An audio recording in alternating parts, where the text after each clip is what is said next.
On se retrouve dans le livre de Néhémie, au chapitre 2.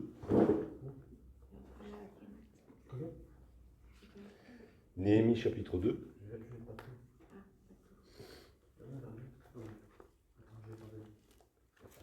La dernière fois, on avait médité sur la prière de Néhémie au chapitre 1er.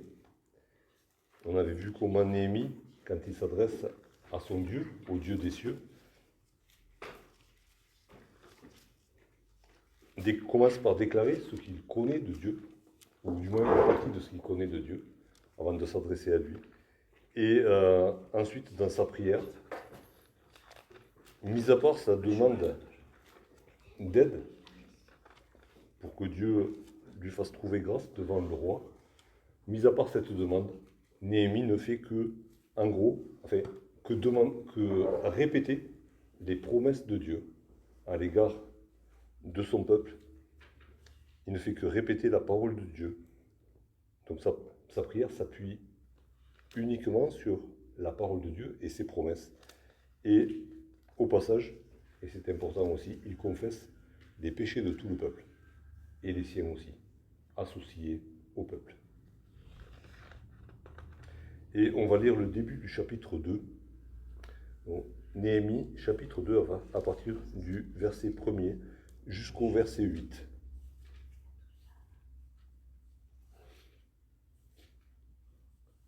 Au mois de Nisan, la 20e année du roi Artaxerxès, comme le vin était devant lui, je pris le vin et l'offris au roi.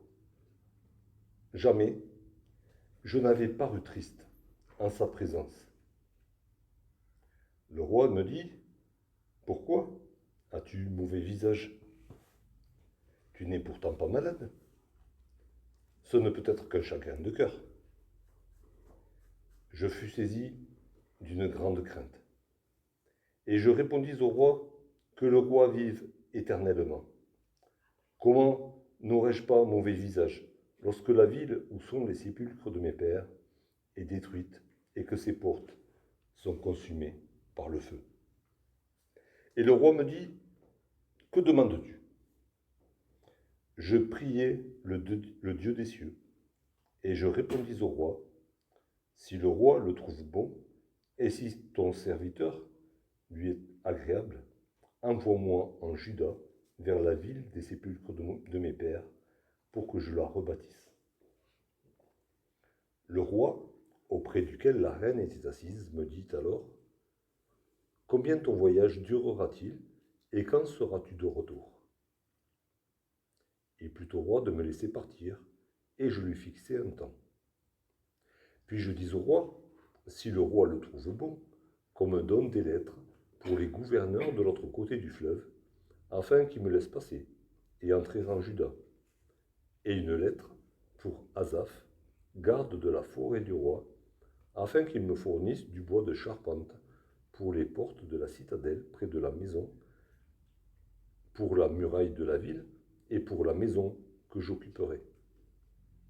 Le roi me donna ces lettres, car la bonne main de mon Dieu était sur moi.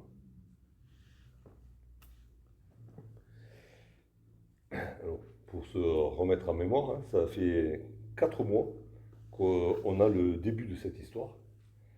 Il y a 4 mois de cela, Néhémie a reçu la visite de son frère qui revenait de Jérusalem avec quelques amis.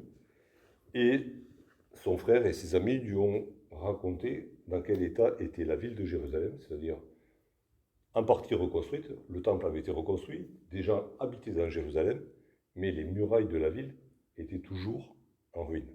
Du coup, Jérusalem était une ville ouverte où n'importe qui pouvait s'introduire et faire ce qui lui semblait bon, puisque c'était une ville qui n'avait pas de limite, pas de protection. Et du coup, les Israélites qui habitaient là étaient sans protection, humiliés par les nations environnantes. Néhémie a pris le deuil devant cette situation. Il a prié, il a jeûné, et il a demandé l'aide de Dieu pour pouvoir faire quelque chose, parce qu'il n'avait pas l'autorité pour faire quoi que ce soit. Et puis 4 mois sont passés. 4 mois après qu'il ait demandé l'aide de Dieu. Et Néhémie a continué à travailler, à faire son boulot. Alors, il a précisé à la fin du chapitre 1er, il était échanson du roi.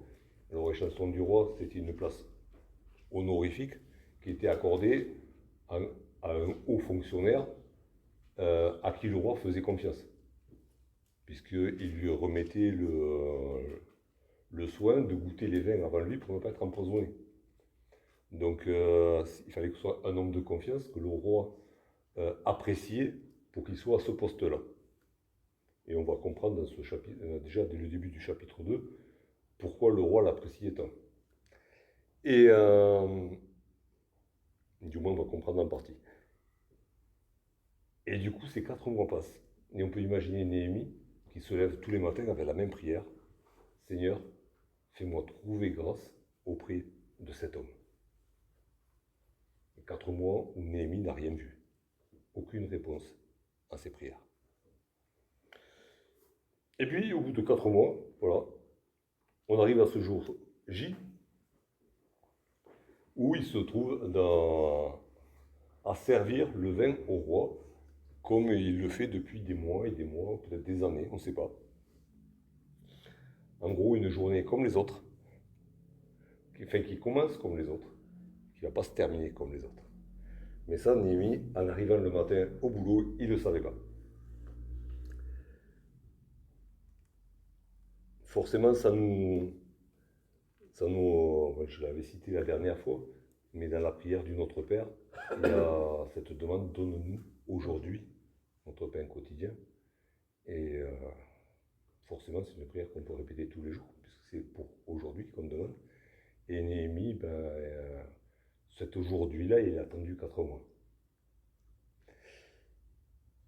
Et il se retrouve donc ce jour-là à servir le vin au roi. Et c'est ce qu'il fait. Hein. Le vin était sur la table du roi et il l'offre au roi. Alors j'ai fouillé parce que ça m'a posé un petit peu problème. Le fait qu'il se soit dit offrir, en fait il a servi. Hein. Il s'agit nullement du même verbe qui est utilisé pour offrir un sacrifice. Même si l'empereur était considéré comme un dieu sur terre, il ne s'agit pas de ça. Et même si c'était agi de ça, et peut-être qu'au regard des autres, il s'agissait un peu de ça, on peut se remémorer l'épisode de Naaman qui a demandé à Élisée qu'est-ce que je dois faire. Je suis le chef d'état-major et quand mon roi entre dans la maison du dieu de la guerre pour le prier, il s'appuie sur moi et je dois me prosterner en même temps que lui pour ne pas garder une position supérieure à celle du roi. Et Élisée lui avait dit, t'inquiète, Dieu voit ton cœur. En gros, il a dit ça. Fais ton travail de chef d'état-major et Dieu verra ton cœur. Et pour... tu t'es dit que peut-être offrir le faire offrir, au roi, ce serait voilà. Genre offrant sacrifice. Offrir, faire une offrande à une divinité. Ah oui, bon. Mais du coup, je suis allé fouiller, hein, je suis allé chercher. Il y a plein d'autres verbes pour parler de l'offrande des sacrifices. Donc il ne s'agit pas du tout de ça. Mais même si c'était agi de ça, on a le précédent de Naaman, tout de même, qui fait jurisprudence, on va dire. Ou qui pourrait, hein. Après la jurisprudence, c'est selon les tribunaux, ça marche pas. Mais voilà. Mais du coup, on peut être tranquille là-dessus, il ne s'agit pas de ça. Et il y a cette précision que donne Néhémie, jamais je n'avais paru triste en sa présence. Alors, le rôle de l'échanson, c'était justement d'égayer un petit peu aussi mais de toute manière, la table du roi devait être joyeuse. On n'était pas là pour attrister le roi, et notamment les chansons. Et une des symboliques du vin, c'est la joie. Et servir le vin avec une tête d'enterrement, ça ne cadrait pas avec la fonction. Et cependant, avant certainement que Néhémie avait eu des soucis personnels, depuis 4 mois, il est dans le deuil. Et jamais, rien n'a transpiré sur son visage. C'est quelque chose qui peut nous poser question par rapport à nous. Hein. Qu'est-ce qu'on donne à voir aux gens autour de nous, de ce qui se passe dans notre cœur? Est-ce que c'est la joie du Seigneur qui brille? Ou est-ce que est-ce que le moindre souci nous met au fond du seau et nous fait montrer aux autres une terre d'enterrement pour un oui, pour un non? C'était pas le cas de Néhémie. Néhémie, on peut dire, il respirait la joie du salut. Et cette joie-là, elle couvrait le reste. Néhémie avait commencé par jeûner. Peut-être bien qu'il, d'une manière ou d'une autre, il continue à jeûner. Et du coup, ce qui m'a plu dans cette histoire, c'est que dans sa prière, il cite la parole de Dieu. Sa prière s'appuie uniquement sur la parole de Dieu. Et dans son comportement, il illustre ce que Jésus dira plus tard, par exemple, au sujet du jeûne. Hein, dans Matthieu 6, Jésus donne un enseignement sur le jeûne. Il dit, quand tu jeûnes, ben, parfume-toi, lave ton visage, et quand tu vas dans la rue, ben, fais comme si tu sortais de la fête. Voilà. Que personne, à part ton Seigneur, ne sache que tu jeûnes. Et le Seigneur qui voit dans le lieu secret te le rendra. Et Néhémie fait ça. Néhémie, qui est connecté à son Seigneur, mais avant que Jésus ne donne l'enseignement, mais il a compris ça déjà. Il ne montre pas qu'il est dans le deuil, bien que son deuil soit sincère et profond. Et c'est avec les mêmes termes de deuil qu'il va parler au roi. Et quand le roi lui donnera la parole, il ne va pas lui raconter des choses joyeuses. Il va lui raconter ce qu'il y a au fond de son cœur. Et au fond de son cœur, c'est le deuil. Du coup, on peut déjà se dire que le roi appréciait Néhémie pour son comportement, parce que le roi savait, pour peu qu'il soit, et un roi qui n'aurait pas été intelligent, il n'aurait pas régné aussi longtemps non plus. Il se serait fait déclasser rapidement, il n'aurait pas pu tenir son empire. Et il n'était pas, on va dire, il ne se laissait pas berner par les apparences, il n'était pas naïf. Il savait très bien que Néhémie, comme tous les autres, avait des soucis, mais il savait apprécier la bonne humeur de Néhémie, qui ne se laissait pas démonter par les soucis de la vie. Et il y a cette recommandation que Paul donne aux Philippiens dans l'Épître aux Philippiens au chapitre 4.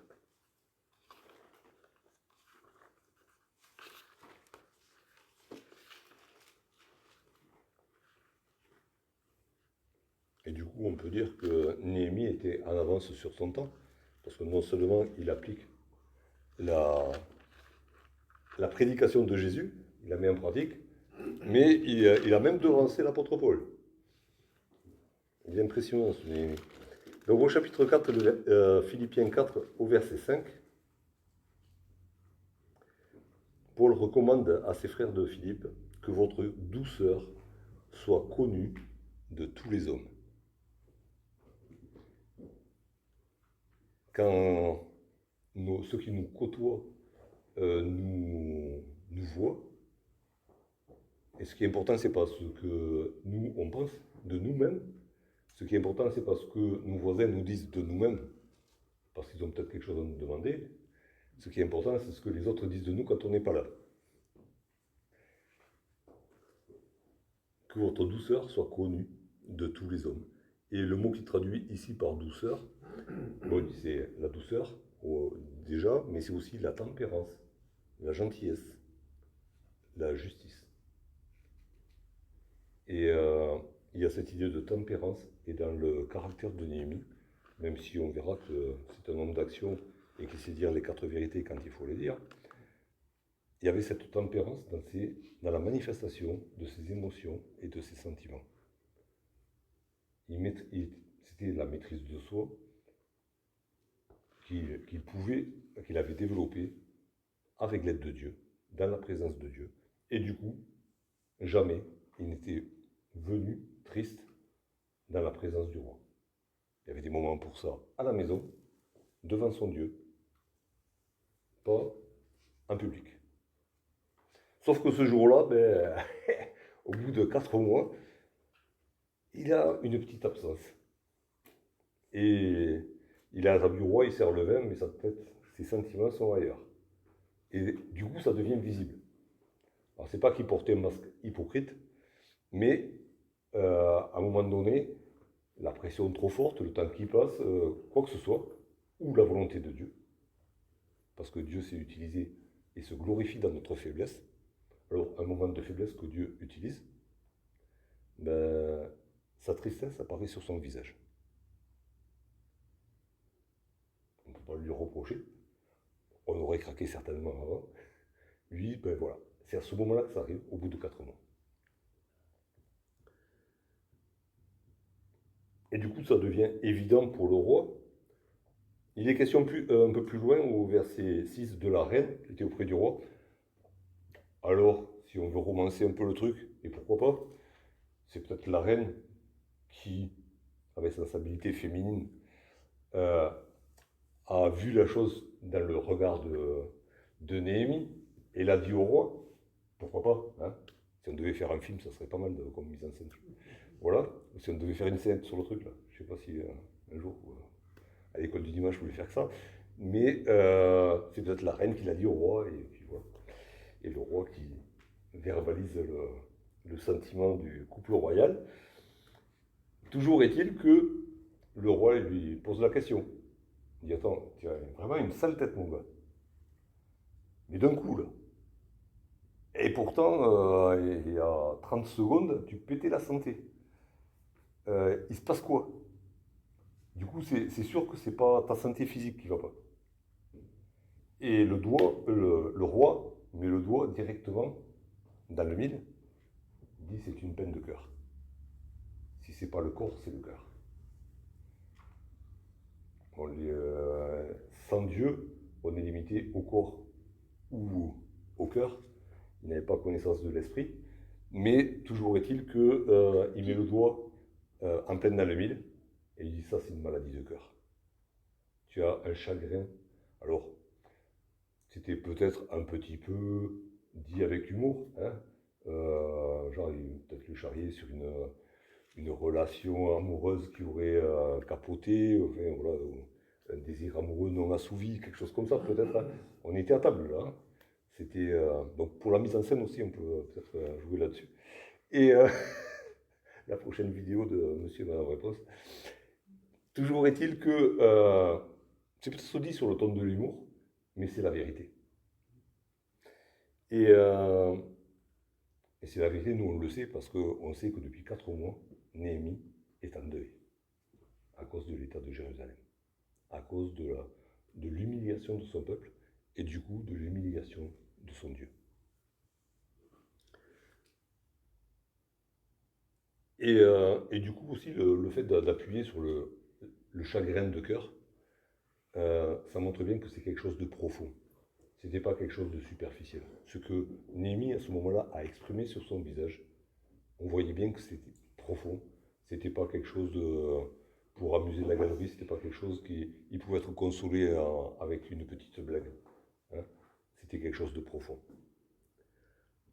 Et cette tristesse de Jérémie, elle a été exprimée par les psalmistes aussi, par rapport à cette tristesse, par rapport à Jérusalem. Je propose de lire 2 petits passages. Le premier dans le psaume 26. Psaume 26 au verset 8. C'est un psaume de David.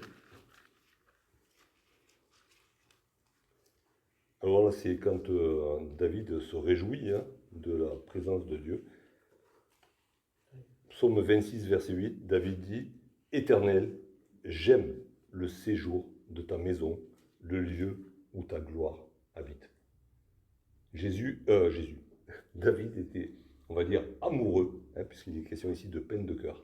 Il était amoureux de la maison de Dieu, de la présence de Dieu, de la ville de Dieu. Et dans le psaume 137,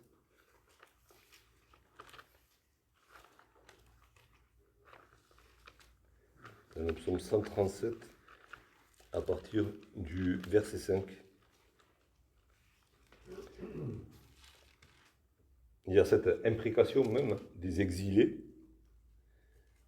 Si je t'oublie, Jérusalem, que ma droite m'oublie, que ma langue s'attache à mon palais, si je ne me souviens de toi, si je ne fais de Jérusalem le principal sujet de ma joie. Et Néhémie, exilé comme ceux qui ont composé ce psaume, ben, son cœur est attaché à Jérusalem. Et s'il n'a pas de joie à se souvenir de Jérusalem, ben forcément, il est dans le deuil. Le sujet principal de sa joie, c'est Jérusalem, parce que c'est la cité du Dieu très haut. Hein, pas parce que c'est Jérusalem, c'est parce que c'est là où Dieu a dit qu'il ferait résider son nom. Donc c'est vraiment, du coup, une vraie peine de cœur. Le roi ne s'est pas trompé, c'est vraiment le cœur de Néhémie qui est triste, et qui est triste, profondément triste.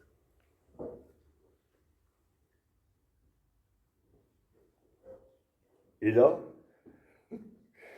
réaction de Néhémie. Le roi lui dit ce qu'il a constaté sur son visage, et la vérité en fait, puisque c'est vraiment une tristesse de cœur. Réaction de Néhémie, et on peut la comprendre, je fus saisi d'une grande crainte. Ça fait 4 mois que Néhémie prie. Et là, c'est le jour J, leur hache l'instant T. Le roi lui tend la perche. Il se dit, waouh, si le roi me tend la perche, c'est que Dieu a agi. En même temps, il doit être un peu confus d'avoir laissé sortir ses sentiments. Donc tout ça, c'est déstabilisant quand même. Il y a de quoi être saisi de crainte. Et puis, surtout, c'est l'instant à ne pas rater. Parce qu'il sait où il va mettre les pieds. Il sait qu'il est sur un terrain miné. Et il sait quels sont les sentiments du roi au départ par rapport à Jérusalem. Et ils ne sont pas du tout les mêmes que les siens. Il sait que tout ce qu'il va dire pourra être retenu contre lui. Aussi. Donc il y a de quoi être dans la crainte. Alors oui, il a entièrement confiance en Dieu, mais en même temps, il connaît toute sa faiblesse et la précarité de sa position par rapport au roi. Alors il le dit franchement, quand il raconte son histoire, je fus saisi d'une grande crainte. Et en même temps, une grande crainte parce que du coup, il comprend que Dieu veut se servir de lui. Et quand on est conscient de notre faiblesse, de notre petitesse, Dieu veut se servir de moi. Attends, c'est compliqué à assumer quand on est vraiment honnête devant Dieu. Qui suis-je pour porter la parole de Dieu, pour faire la volonté de Dieu? Donc il y a tout ça qui se réunit pour qu'il ait une grande crainte. Je ne sais pas comment le manifester dans la mise en scène. Toujours est-il que intérieurement, alors extérieurement il a dû se maîtriser, mais intérieurement, ça devait être la tempête. Hein. Une tornade qui se lève d'un coup. Et il répond au roi. Forcément, le roi s'est adressé à lui, il faut qu'il réponde. Et là, il répondit au roi, et il exprime, qu'est-ce qu'il exprime? Il exprime juste la vérité, ce qu'il a dans le cœur. Il n'essaye pas d'enjoliver, et il n'essaye pas d'argumenter quoi que ce soit, il exprime juste ce qu'il a dans le cœur. Et il dit voilà, il ne nomme pas Jérusalem, mais il parle de la ville où sont les sépulcres de ses pères. Et c'est pas que Néhémie est adepte du culte des ancêtres. Hein. Il ne veut pas retourner à Jérusalem pour faire le retournement des morts. il ne prie pas les esprits domestiques, pas du tout. Et d'ailleurs, dans la suite du récit, quand il va à Jérusalem, il n'est pas question qu'il... Alors, il l'a peut-être fait. Il n'est pas allé à Jérusalem pour blanchir les tombeaux de ses pères et déposer des fleurs. Même s'il l'a fait, c'était pas le but de son voyage et c'est pas rapporté. Ça, c'est laissé dans notre imagination, si on veut ou pas. Toujours est-il qu'il prend ces termes-là pour parler de Jérusalem. Et c'est pas pour rien qu'il parle comme ça. Pour Néhémie, ça fait à peu près 160 ans que l'exil a commencé. Alors forcément, il n'était pas né au moment de la chute de Jérusalem. Il y a eu les 70 années de captivité, et ça fait 90 ans que le peuple a commencé à revenir. Donc 70 plus 90, tu es d'accord avec moi? Ça fait 160? Oui. Merci. Du coup,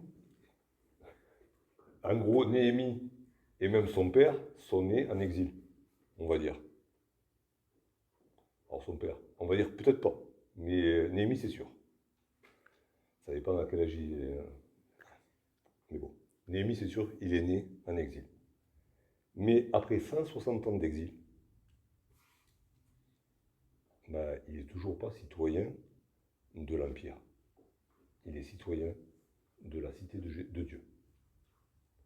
Il n'a pas renié son origine et sa citoyenneté, elle est à Jérusalem. Et il se revendique de Jérusalem, malgré sa position auprès du roi. Il n'a pas renié son origine, il n'a pas renié son peuple, il n'a pas renié son Dieu. Du coup, ça nous pose aussi question, et il y a une question dans le Nouveau Testament, quelle est notre citoyenneté? Où est-ce qu'on est établi? Est-ce qu'on est citoyen français? Ouais, c'est bien d'avoir une carte d'identité française quand même. Dans notre monde actuel, c'est quand même pas mal. Hein, ça donne certains avantages. Bon, on est mal vu de certains, mais généralement, il vaut mieux être français qu'autre chose sur Terre. Ça donne beaucoup de droits. Des devoirs aussi, mais bon. Mais le Nouveau Testament nous parle de notre citoyenneté qui est dans les cieux. On est citoyen des cieux, gens de la maison de Dieu. Et il ne faut pas se tromper de notre port d'attache. Néhémie ne s'est pas trompé. Bien que n'ayant jamais résidé à Jérusalem, il était citoyen de Jérusalem.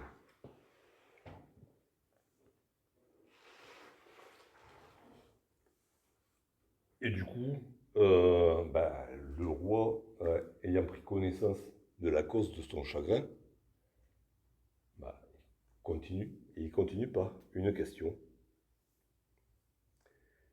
C'est là du coup où il est question de la reine qui est à côté du roi.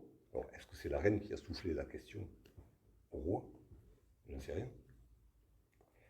La mise en scène de la scène nous le dira peut-être. Mais toujours est-il que le roi lui demande, mais qu'est-ce que tu veux, quoi? Qu'est-ce que je peux faire pour toi?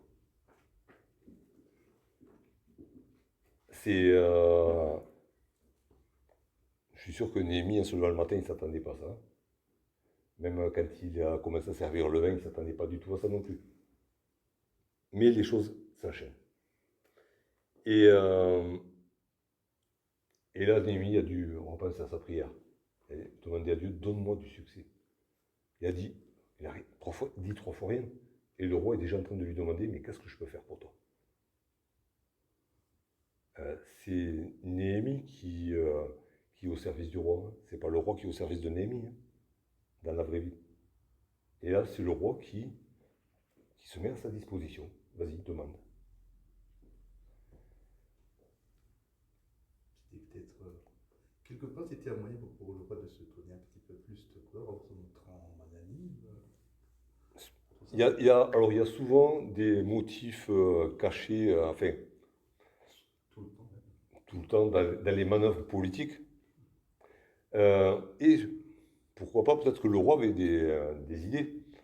Toujours est-il que le livre de Proverbes nous le dit, c'est le Dieu qui incline le cœur des rois, comme on peut dévier un ruisseau, à droite ou à gauche, un petit barrage, et puis le ruisseau il s'en va là-bas, un petit canal, et on fait de l'irrigation. Et le haut du ruisseau, ben, ça va à droite et à gauche. Et Dieu, avec sa main, fait ça. Dieu, de la même manière qu'il s'est servi peut-être de la faiblesse de Néhémie à ce moment-là. Dieu se sert des manigances du roi aussi, pourquoi pas. Et la reine n'était pas non plus, c'était pas un enfant de cœur, la reine non plus, hein. Elle était issue d'une famille régnante, certainement, qui était habituée aux manœuvres politiques, hein. Tous ces gens-là, hein, c'était des requins, hein. Néhémie nageait au milieu des requins. Ça lui a donné des bonnes leçons pour la suite. Mais, euh, mais toujours est-il que Dieu se sert des pouvoirs en place. Dieu dirige l'histoire, malgré ce que peuvent être les gouvernants. Et, et donc le roi lui dit, ben vas-y, demande, qu'est-ce que tu veux? Et là, il y a Néhémie, réaction de Néhémie, il aurait pu dire, parce qu'il avait déjà réfléchi à la question, hein. Il savait ce qu'il voulait demander. Et la suite nous le montre, hein. Il avait même sa liste de courses qui était prête, depuis longtemps. Je pense que depuis 4 mois, il savait ce qu'il allait demander. Mais au lieu de foncer tête baissée, il prend la milliseconde qu'il faut en plus pour demander l'assistance de Dieu. La porte s'est ouverte et Néhémie ne fonce pas dans la porte ouverte. Néhémie adresse encore une dernière prière à Dieu.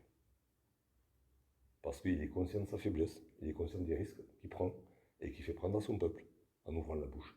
Il est conscient de plein de choses déjà. Et il sait que jusqu'au dernier moment et à chaque instant, il aura besoin de l'assistance de Dieu. Et qu'est-ce que tu penses de la théorie qui voudrait que ça ait pris un chouroutou plutôt qu'une microseconde?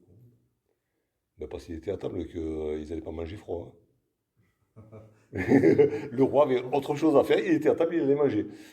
Oui, si je mange ça, c'est parce que il y avait quelqu'un qui me l'avait mentionné. Jusqu'à présent, je ne comprends pas d'où est-ce qu'elle a été tirée ça. Oui, non, mais d'une imagination un peu tordue. Parce que le roi, il n'a pas dit reviens après-demain et tu me diras ce que tu veux.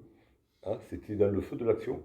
Mais dans le feu de l'action, Néhémie reste sur sa position d'homme de Dieu qui dépend de Dieu, malgré l'ouverture qu'il a devant lui. Et donc il y a cette, ouais, il ne dit même pas les mots qu'il a pu dire à Dieu. Peu importe. Il n'a pas eu besoin de faire un grand discours, hein. C'était pas la prière du chapitre 2, hein. C'était au secours. Au secours, je ne sais pas où on va là, mais ouais. On est au pied du mur et il ne faut pas se casser la figure, il faut passer le mur. Viens à mon secours. Et il répond. Parce que sa réponse, elle était prête, hein. Néhémie, c'est un homme de prière, mais c'est un homme d'action. Et c'est un homme de réflexion. Donc sa prière, sa réponse, elle est prête. Si le roi le trouve bon, et là, Néhémie euh, reste à sa place, hein. Il reste à sa place de, euh, de serviteur du roi. Il ne prend pas, une position, puisque le roi lui propose de lui donner ce qu'il va lui demander. Il n'a pas fait de chèque en blanc quand même, le roi. Il ne prend pas une position avantageuse pour dire il me faut ça, ça et ça. Il reste serviteur du roi. Il reste à sa place. Et c'est important pour nous aussi de rester à la place qui est la nôtre. Et il y a des recommandations par rapport à cela aussi dans les épîtres de Paul, où il demande à chacun de rester à la place où il était quand le Seigneur l'a sauvé. Même si tu es esclave, reste à ta place d'esclave. Si ton maître te donne la liberté, prends la liberté. Mais sinon, reste à la place où tu étais. Et Néhémie reste à la place. Et encore une fois, du coup, ça m'est venu comme ça, mais il est en avance, il applique ce que Paul enseignera aux chrétiens plus tard. C'est normal, il est à l'écoute de Dieu. Il reste à sa place et il respecte l'autorité qui est au-dessus de lui, même si lui-même respecte en premier le Dieu des cieux. Ce qui est intéressant aussi, et qu'il faut savoir, Et vous pouvez le lire dans le chapitre 4 d'Esdras, hein, qui précède donc ces événements. C'est que quand Esdras, avec le peuple, a reconstruit le temple, ben, il y a les gens qui habitaient autour de Jérusalem qui ont ameuté beaucoup de gens influents pour écrire une lettre au roi, le même roi, et lui dire attention, les Juifs ont reconstruit le temple, maintenant ils vont reconstruire la muraille. Si tu les laisses faire, ils vont en profiter pour se rebeller contre toi. Parce que Jérusalem a toujours été une ville rebelle contre tous les rois qui ont voulu dominer sur elle. Ce qui était vrai. Hein. Les Hébreux ont souvent transgressé les accords qu'ils avaient passés, bon, un peu le couteau sous la gorge, mais qu'ils avaient signés avec les rois qui dominaient sur eux pour se rebeller et reprendre leur liberté. Donc, ces gens-là ont fait cette lettre au roi, et qu'a fait le roi? Ben, il a répondu, ben, interdiction de reconstruire les murailles. C'est le même roi. Et donc, c'est à ce roi-là que Néhémie est confronté pour lui demander de construire les murailles. Ce roi qui a écrit une lettre pour interdire de le faire. Donc, d'où aussi l'urgence de sa prière. Il va demander quelque chose qui a été interdit. Alors, c'est pas comme quand papa et maman interdisent quelque chose, on a l'amour maman, peut-être qu'on aura plus de chance qu'avec papa. Ça ne marche pas. Là, c'est la même personne. Donc, et elle sait très bien ce qu'elle a fait et pourquoi elle l'a fait.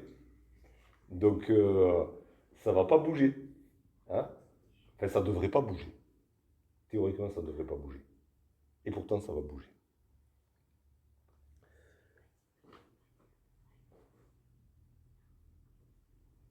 Il y a aussi, je reviens sur la prière, c'est vrai aussi, c'est que Néhémie a certainement prié pendant 4 mois. C'est un long effort de prière pour un sujet épineux et, et, euh, et qui n'était pas gagné d'avance. Et ça m'a fait penser à ce que dit Paul quand il parle de l'armure du chrétien. Il dit de revêtir les armes de Dieu afin de tenir ferme après avoir tout surmonté. Alors des fois, on aurait tendance à se dire, bon ben j'ai tenu ferme pendant tant de temps, je peux me relâcher un peu.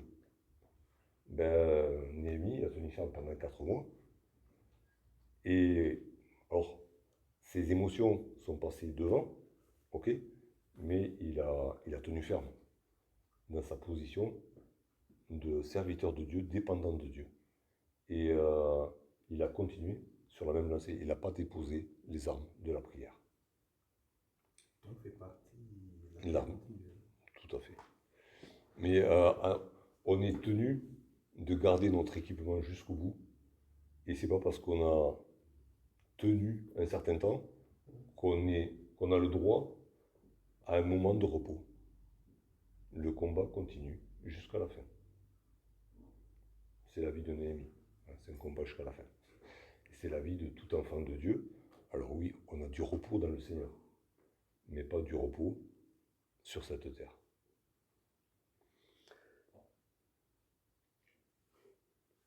Du coup, il ne prend pas, même si on avait vu la dernière fois qu'il, d'une certaine manière, il se positionnait un peu comme Moïse, qui, euh, qui intercédait pour le peuple, qui confessait son péché avec celui du peuple, qui demandait le secours de Dieu et le pardon de Dieu pour le peuple.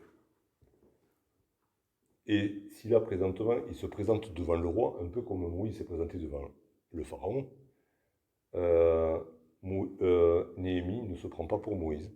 Et Néhémie n'ordonne rien au roi, parce que Dieu ne lui a pas dit, comment Moïse va dire au pharaon, laisse aller mon peuple. Il se présente, certes, en tant que serviteur de Dieu, mais il n'a pas reçu mandat de Dieu pour dire au roi, Dieu m'a dit que. Mon cœur m'a dit, mon cœur a été touché par Dieu, et je viens te demander ce que j'ai sur le cœur. Mais il ne dit pas Dieu m'a dit. Alors attention à nous aussi, comment on se positionne. Hein. Dieu m'a dit que, est-ce que Dieu m'a vraiment dit que? Hein.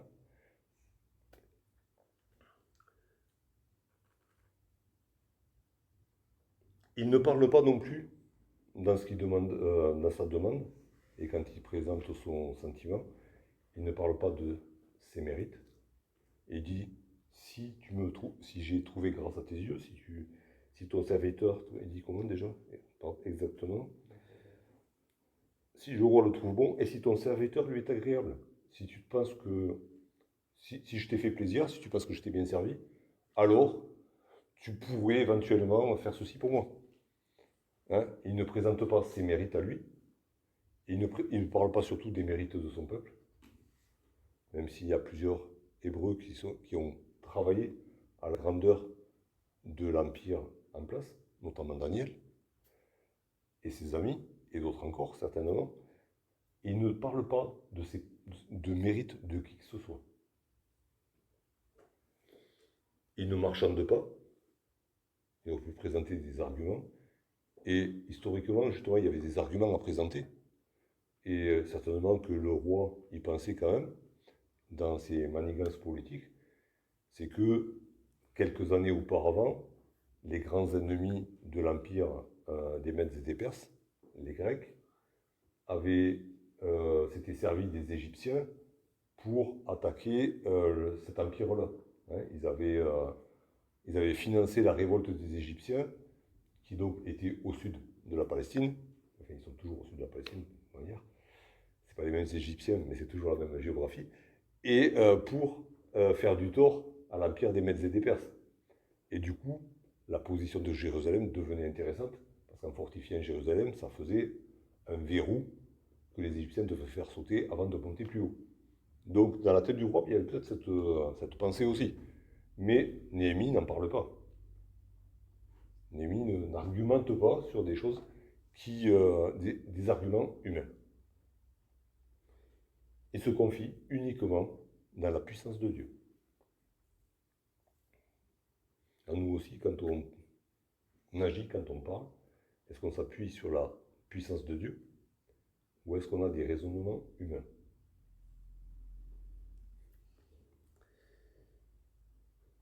Et donc,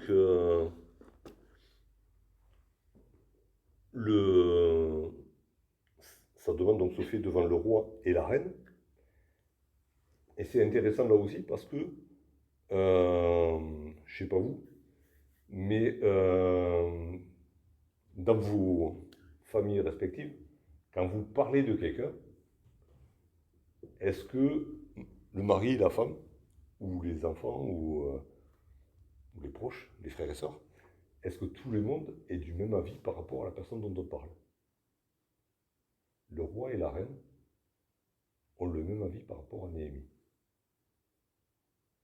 Sa manière d'être, la réputation qui s'est acquise, fait que le roi et la reine, qui n'étaient pas forcément d'accord sur tous les sujets, ben, ils sont d'accord sur la demande de Néhémie. C'est intéressant ça. On ne peut pas plaire à tout le monde. Et pourtant, Néhémie plaisait autant au roi qu'à la reine. Alors, ça tient à la personnalité que le Seigneur avait développée en Néhémie, à, à ses efforts personnels aussi, avec l'aide de Dieu.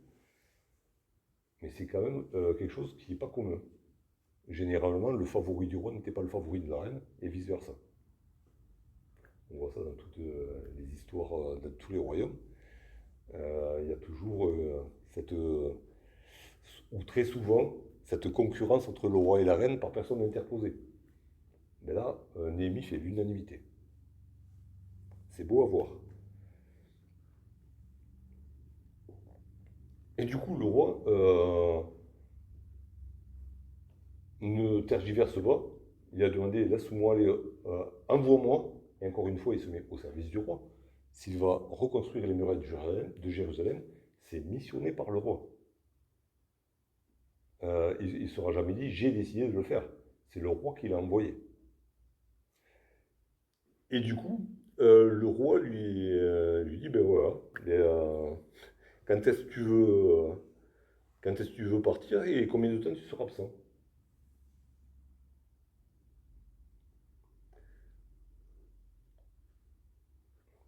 Oui, c'est un chèque en blanc, ça. Il lui dit pas, bon d'accord, vas-y, tu as tant de jours et après tu reviens parce que tu as du boulot ici quand même. Alors d'un côté, ça montre que le roi connaît son besoin de Néhémie, et du coup ça nous montre à quel point Néhémie était quelqu'un de fiable et de compétent. Hein, c'était pas juste un homme de confiance qui savait rien faire, mais c'est quelqu'un qui savait faire son boulot dans le conseil du roi et qui était un homme de confiance. Et le roi s'appuyait sur lui. Du coup, le roi consent à s'en séparer, mais le temps lui manque déjà, alors qu'il n'est pas parti, qu'il revienne. Quelle belle réputation il avait, ce Néhémie, auprès du roi et de la reine.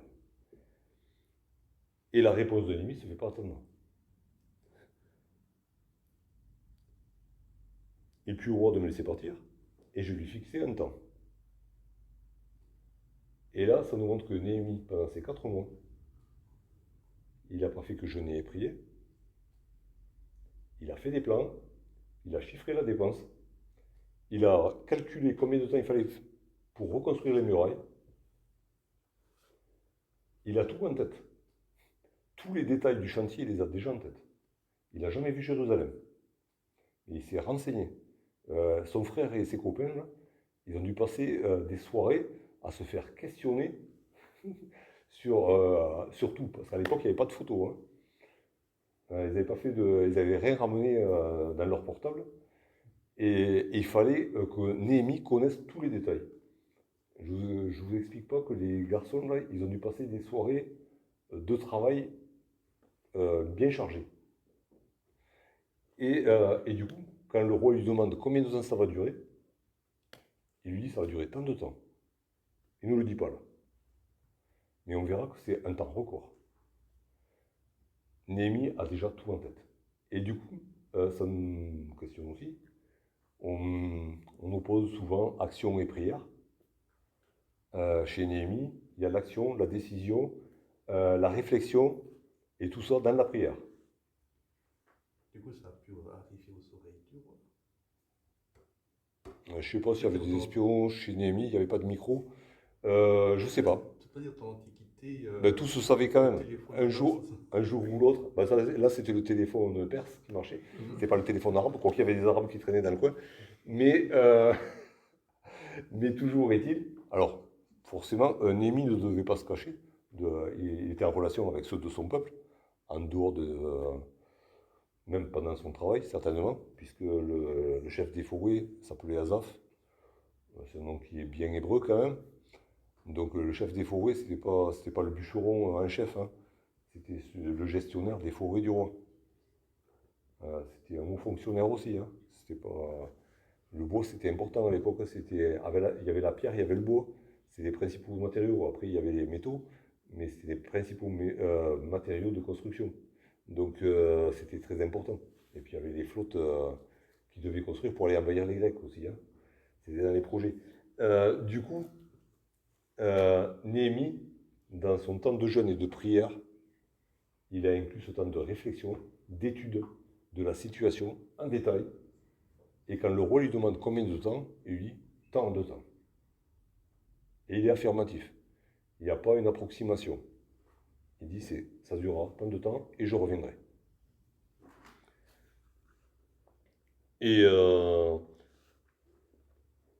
ce qui est intéressant,